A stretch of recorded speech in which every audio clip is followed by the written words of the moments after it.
Hi, ഇന്ന് ഞാൻ വന്നിരിക്കുന്നത് ഒരു സോഫ്റ്റ് അപ്പത്തിൻ്റെ റെസിപ്പി ആയിട്ടാണ്. അരിയൊന്നും കുതിർക്കാതെ ഈസ്റ്റ് യൂസ് ചെയ്യാതെ എങ്ങനെ നമുക്ക് സോഫ്റ്റ് അപ്പം ഉണ്ടാക്കിയെടുക്കാമെന്ന് നോക്കാം.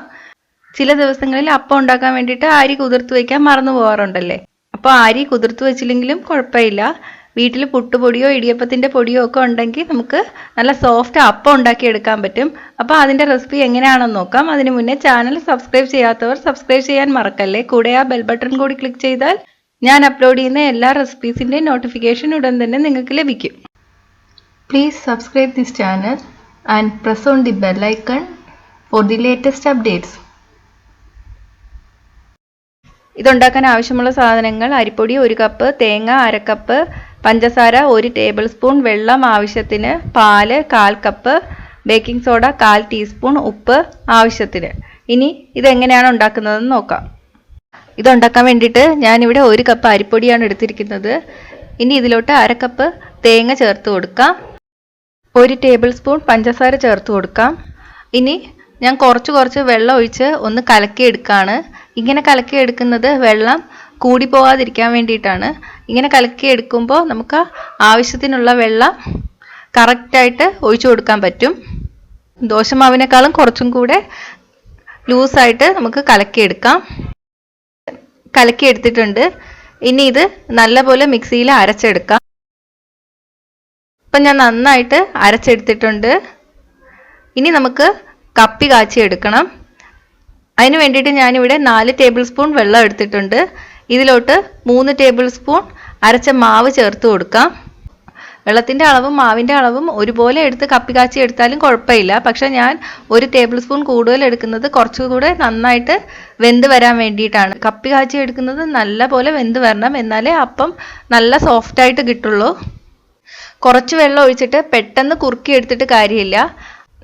ഇതേ അളവിൽ തന്നെ എടുത്തിട്ട് നന്നായിട്ട് കുറുക്കിയെടുക്കുക. ഞാൻ ചെറുതീയിലാണ് ഇട്ടേക്കുന്നത്. ഇപ്പം കുറുകി തുടങ്ങിയിട്ടുണ്ട്. നല്ല പോലെ കുറുക്കിയെടുക്കുക. ഇനി തീ ഓഫ് ചെയ്യുക. ഇനി ഇത് നല്ല പോലെ തണുക്കണം. തണുത്തതിന് ശേഷം ഈ മാവിലോട്ട് ഇട്ട് കൊടുക്കാം. ചൂടോട് ചേർക്കരുത്.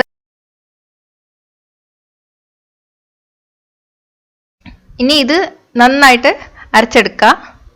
ഇപ്പം ഞാൻ അരച്ചെടുത്തിട്ടുണ്ട്. ഇനി ഒരു പാത്രത്തിലോട്ട് ഒഴിച്ചു കൊടുക്കുക. ഇനി ഇത് 8 മുതൽ 12 മണിക്കൂർ വരെ പുളിക്കാൻ വേണ്ടിയിട്ട് വയ്ക്കാം. ഞാനിത് അടച്ചു വയ്ക്കാൻ വേണ്ടിയിട്ട് വലയോ തുണിയോ ആണ് യൂസ് ചെയ്യാറ്. ഇപ്പം 12 മണിക്കൂർ കഴിഞ്ഞിട്ടുണ്ട്. ഇനി ഇത് നമുക്ക് ചുട്ടെടുക്കാം. ഞാനിപ്പോൾ മുഴുവൻ മാവ് എടുക്കുന്നില്ല.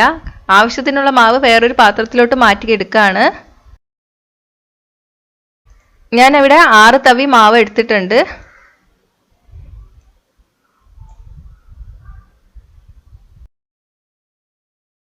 ഇത് ഇളം ചൂടുള്ള പാലാണ് ഞാൻ ഒഴിക്കുന്നത്. ഞാനിവിടെ 2 തവി ഇളം ചൂട് പാലൊഴിച്ച് കൊടുക്കുകയാണ്.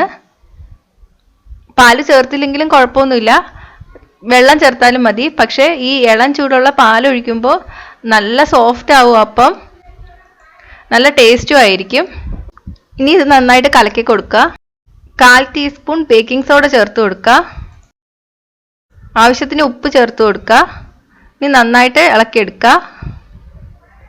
കോരി ഒഴിച്ചിട്ട് ഇളക്കരുത്. ഇനി നമുക്ക് ചുട്ടെടുക്കാം. അതിന് വേണ്ടിയിട്ട് അപ്പച്ചട്ടി ചൂടാക്കാൻ വെച്ചിട്ടുണ്ട്. ചട്ടി നല്ലവണ്ണം ചൂടായിട്ട് വരണം. അപ്പം നമുക്ക് 1 തവി മാവ് ഒഴിച്ചു കൊടുക്കുക. എന്നിട്ട് ചുറ്റിച്ചെടുക്കുക. എന്നിട്ട് മീഡിയം ഫ്ലെയിമിൽ വെച്ചിട്ട് അടച്ചു വെച്ചിട്ട് വേവിക്കാം. ഏകദേശം 1 മിനിറ്റ് ആയിട്ടുണ്ട്. ഇപ്പം നല്ലപോലെ വെന്ത് വന്നിട്ടുണ്ട്. നല്ല സോഫ്റ്റ് അപ്പമാണ്. ഇത് നമുക്ക് പാത്രത്തിലോട്ട് മാറ്റാം. ഇതുപോലെ അടുത്ത തവി മാവും ഒഴിച്ച് ചുറ്റിച്ചെടുക്കുക. ഇതുപോലെ എല്ലാം ഉണ്ടാക്കിയെടുക്കുക. അപ്പം റെഡി ആയിട്ടുണ്ട്. ഈസ്റ്റ് ഒന്നും യൂസ് ചെയ്യാതെ അരിപ്പൊടി കൊണ്ടുണ്ടാക്കിയ നല്ല സോഫ്റ്റ് അപ്പമാണ്. അപ്പം ഇതൊന്ന് ട്രൈ ചെയ്ത് നോക്കുക.